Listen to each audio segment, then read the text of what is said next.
transition to the homily.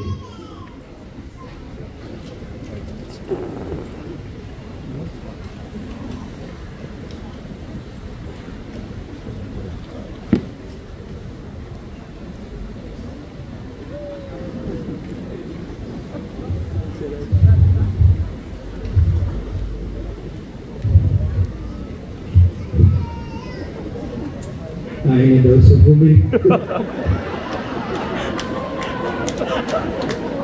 Salamat sa mahal na Diyos na matunino na nakaabot ang mahal na ina asin ang Divino Rostro. Viva la Virgen! Viva el Divino Rostro! Ay, pag-iraray.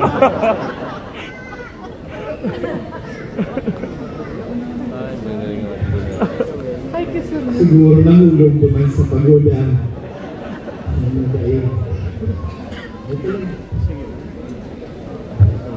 Spontaneous.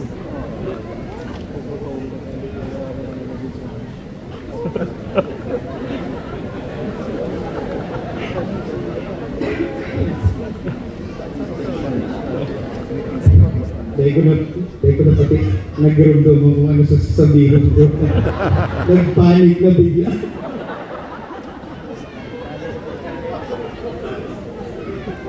First of all, I would like to greet you all and thank you for your presence tonight. Finally, thank you very much, Reverend. Ipakalat lang kita ng diit, ano ba gan? Araw mo kayo pag-fiesta. I would like to greet our Apostolic Nuncio, Most Reverend Charles John Brown. A round of applause for Apostolic Nuncio.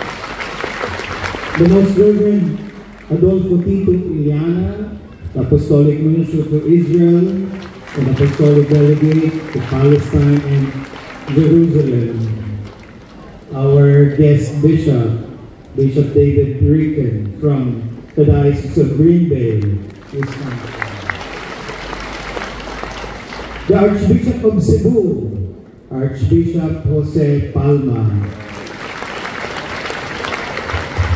And of course, our Archbishop Emeritus, Most Reverend Rolando Triatirona. The Bishop of Legazpi, Most Reverend Joel Bailon. The Bishop of Limanan, Most Reverend Jose Rojas Jr. The Bishop of Sorsogon, the Most Reverend Alan Dialogo. The Very Reverend Father Anthony Timoner, the Austin Administrator of DAET. And our Bishops Emeriti, Most Reverend Manolo de los Santos of Iraq, and Most Reverend Arturo Bastes of Sorsogon. Two of our brother bishops are not here. One is in Rome, one is, unable to come.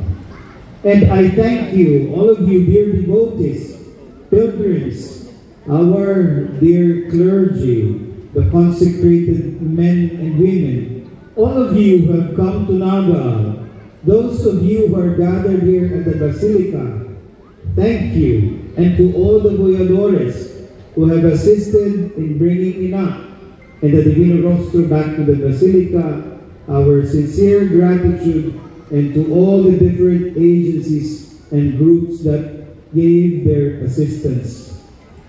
I am doing many firsts being newly installed Archbishop, so this is the very first time I am presiding over this fluvial Mass as Archbishop. This morning, I was invested with a pallium by our Apostolic Nuncio, and as he explained, this is the pallium, the meaning of the liturgical vestment, I felt the weight of it. But he assured me that the yoke of the Lord is light and easy. We were at the pagoda and we were standing throughout the crossing. By the banks and along the streets, thousands were standing, some for hours, waiting for the Divino Rostro and Ina to pass by, just to catch a glimpse, masulyapan lang ang mahal na Ina, a glimpse of Ina and Jesus, just to be able to shout, Viva la Virgen, Viva el Divino Rostro, just to pray silently or to utter some personal prayer while Ina and the Divino Rostro are on their way. It was amazing, inspiring, at the same time astonishing to see the throng, the multitude of devotees. And there are still many of you inside your homes following this grand spectacle of the fluvial via your gadgets or cell phone or television.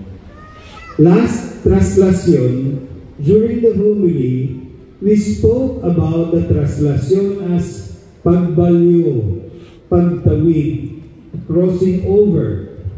Now we have just had the fluvial procession, which we also call pagsakay. Si Ina, as in ang Divino Rostro, isinakay sa pagoda, tanganing ibalik, tanganing makauli. Thus, this pagsakay is also a return. Pagbalik, pag-uli, pag-uwi. Yesterday, today, and tomorrow is the high point of our celebrations.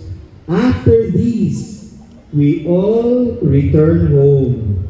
There are those who are already home after paying Ina a visit. We shall return home as Ina is now back to her home. And what will you find at home when you return? Anong aabutan niyo pag uwi niyo? Chances are, the situation is not different as when you left. Yung mga kalat, pagdating niyo, nakakalat pa din. Yung mga hindi pa nahugasan mga kubyertos, marahil hindi pa rin nahugasan. Yung mga utang mo, nababayaran, di naman mawawala, andyan pa rin. At baka pagbalik mo, maghihintay na yung maniningil sa'yo. Kasi kung nakawawala ng utang, ang pagpunta dito kay Ina, ay sigurado, punong-puno tayo dito. Pero puno pa rin naman tayo dito, no? Kahit ganon. When we go home, things will not have or will not radically change. When you came, things did not radically change. For some of those devotees, something worse they must have even experienced something that they did not expect. And yet we continue to pray to Ina for miracles. We invoke the help of God through Our Lady. And why are we all here? Why do we brave the rains and the bad weather, the scenic bad weather, the inconvenience of travel and the traffic, the heat and the long walk? Why? Because there is something greater than these. Brothers and sisters, true devotion is not an escape. While we seek the Lord's help and the graciousness of the Blessed Virgin, true devotion prods us not to escape our responsibilities and accountabilities, but rather to face them, as true love affords us courage to face squarely life's challenges and difficulties, so that we may be true to ourselves, true to God, and to our neighbor. During these pilgrimages which you have made, processions, novena, paghado, pagsungko, pagboya, pagprosesyon, para kay Ina, as in sa Divino Rostro, more often than not, nothing much happens in the outside, but hopefully something happens within us. Our problems do not suddenly disappear or become resolved, but with the gift of faith and devotion, we may have a different way of looking at our problems. We may be given a shot of courage, a flicker of hope, a dose of new strength and vigor. Daima nawawara sa problema mo. Alagad, nakamatik kanin paglaom. Nakamatik kanin kagianan asin konsolasyon. Nagkaigwa kaliwat ning pag-asa. Huling kad sa imong pagtubod asin debosyon sa mahal na ina asin sa Divino Rostro. Nagkaigwa kaning bagong kusog na atubangon ang sa imong mga problema asin pasanon ang sa imong mga kagabatan. For many of you, coming over to Naga is to make a sacrifice, to pay homage, to bring an offering, thanksgiving, or petition. In the word of our beloved Nuncio last night, it is like bringing a bunch of flowers to a mother who is pleased to receive such from her children. But I see, it is not only flowers that you bring. Many of you bring your children. I see mothers and fathers carrying infants, leading their children. Sa indong pagdaratan sa indong mga aki, pamilya asin kamigid, ipinapamana ng gagpo nindo sa ida ang sa indong pagtubod asin debosyon sa mahal na ina. True devotion, dear brothers and sisters, is not to please ourselves, but to please our God and our Mother, even if it means some sacrifice on our part. It is not to put ourselves on the limelight, but to focus the light on our Mother, who brings our attention to Jesus by telling us, as she points to Jesus, she tells us, do whatever He tells you. Even Mary tells us, not I, but Him. Do whatever He tells you. I have met a lot of people these days, and when they speak about their devotion, they speak of how their mothers and fathers, their parents, have introduced the faith and devotion to them. I find them as they narrate the story of their devotion, it is as though they are returning home. Ang pagdebosyon kina sa rukman na pagsakay, paulit sa satuyang mga harong. Marami sa ating pagkatapos nito, sasakay bukas o mamaya, hindi sa pagoda, kundi sa bus, sa aeroplano o sa barko para umuwi. After tonight, you will ride not the pagoda, but your car or the bus, a plane or a boat to head back home. Home, where we attend to daily needs, to face challenges and struggles, to continue to take care of our families. Home is where we live life the most. Pati yung mga maninininda na nandyan, pagkatapos ng ilang araw, titiklopin nila ang kanilang mga tolda at uuwi. But for now, you are here. We are all here, paying homage to Our Lady of Peña Francia, our Mother and our Queen. And you have come with your petitions, prayers, requests. You have come to unburden, to ask for consolation and strength, assurance from a dear Mother whom you know never fails you. There, many of you are standing at your places, some are seated here. But you're not doing anything spectacular, but merely by standing there at this moment, being present to Our Lady and to Jesus. There is nothing that happens externally, but I believe there are many things that happen within us, in our hearts, as we offer our prayers to Our Lady. In the book of Psalms, chapter 45, there is a word spoken about the Queen who stands at the right hand of the King, arrayed in gold. We recall these words of the Bible as we turn our gaze to Our Lady, Nuestra Señora de Peñafrancia, as we commemorate her canonical coronation. She is the Queen of heaven and earth. God has looked upon her, the humble woman from the province, from Nazareth, chosen by God to be the mother of our Savior. The Queen stands in gold, arrayed in gold.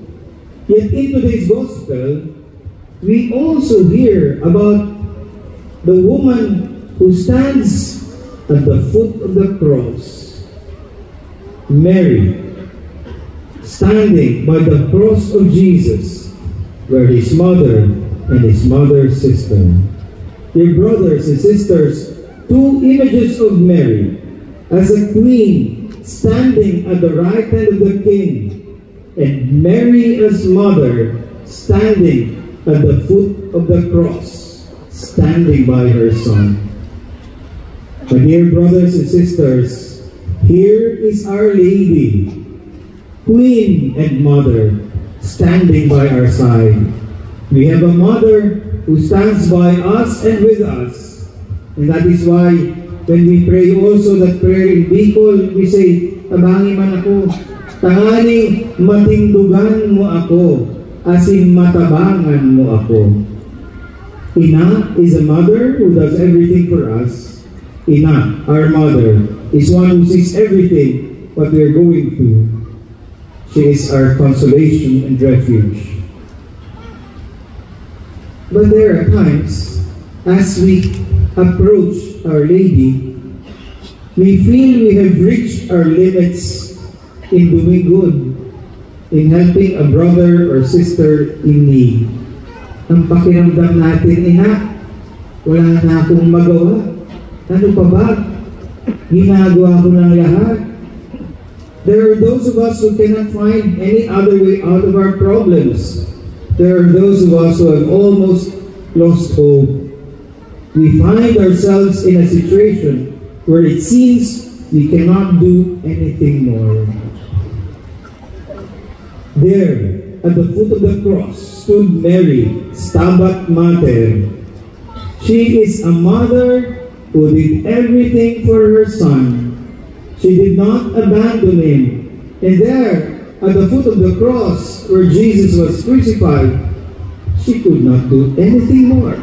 She could not do anything more. Asher did everything. But there, she united. She was in union with the suffering of her son. She stood by Jesus' side. This is Ina, our mother.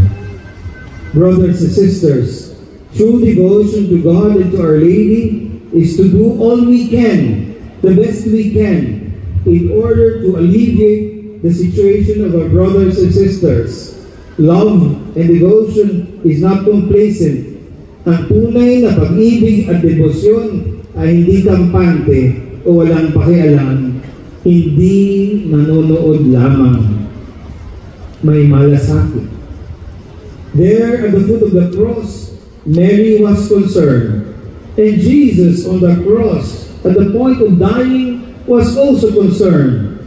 Thus, he entrusted Mary to John, the beloved disciple, and John to Mary to take her as his mother. There at the foot of the cross, Jesus gives us, in a manner of speaking, his pamana, pamanang banal. Woman, behold your son. Then to the disciple, behold your mother. And from that hour, the beloved disciple took her to his home. Si Jesus, pag sinabi niya ini, garuman sa niya, ipinamana sa to, ang sa iyang ina, tanganing sa tuyang at amanin. Mary stood there at the foot of the cross. Brothers and sisters, sa maraming pagkakataon, tila wala na tayong magagawa para sa ating magulang, kaibigan, anak, kapatid. Ano pang gagawin natin? huwag natin silang iwanan. Manatiling kasama nila in moments when it seems there is nothing we can do. By being there, by being present, by being united with their suffering and their pain, we show our love. And at such point, we do not lose hope because we trust in a higher power by whom, as was said during the Annunciation, or with whom, nothing is impossible. With God, nothing is impossible. Dear brothers and sisters, devotees of Ina, at the foot of the cross, we could not see or what was going on in Mary's heart, but something was happening. In her heart may be tears and anguish, but certainly love for Jesus. You, my dear devotees, many of you are standing in front of Ina in the Divino Rostro at this very moment. You must have a lot in your hearts. Things not even your children know. Concerns which your family have no idea of. Burdens which your colleagues and co-workers may not have any hint. But Mary, Queen and Mother, with her Son Jesus, we trust, knows them with a mother's instinct. Tonight, as you look toward her, she assures us of her protection as Queen, of her love as Mother. Dear brothers and sisters, Ina has returned home. Soon, we will be on our way home. Not much may have changed outside us, but may the love of the Virgin and our experience of faith from the multitude of devotees, may this change something within us. May it bring us home closer to Jesus. Grant us the courage and perseverance to take up once again with more vigor and resolve the duties and responsibilities so that we may take care of each other, especially of the weak, the poor, and the little ones. Woman, behold your son. Son, behold your mother. There, the queen who stands arrayed in gold is the same woman who is also the servant who accepted motherhood as her mission. The queen arrayed in gold also stands at the foot of the cross. Pamanang banal, we have received from the Lord, our mother, and we have received from the same Lord the duty and responsibility to take care of each other. May we have the patience, courage, and perseverance of Mary, who never gave up on her Son, and even took us for her children. Certainly, we are sure she never gives up on us. Truly, Ina, Nuestra Señora de Peña Francia is our Queen and our Mother. Viva Nuestra Reina! Viva Nuestra Madre! Viva la Virgen! Viva! Viva el Divino Rostro! Viva! Happy Fiesta to all of you!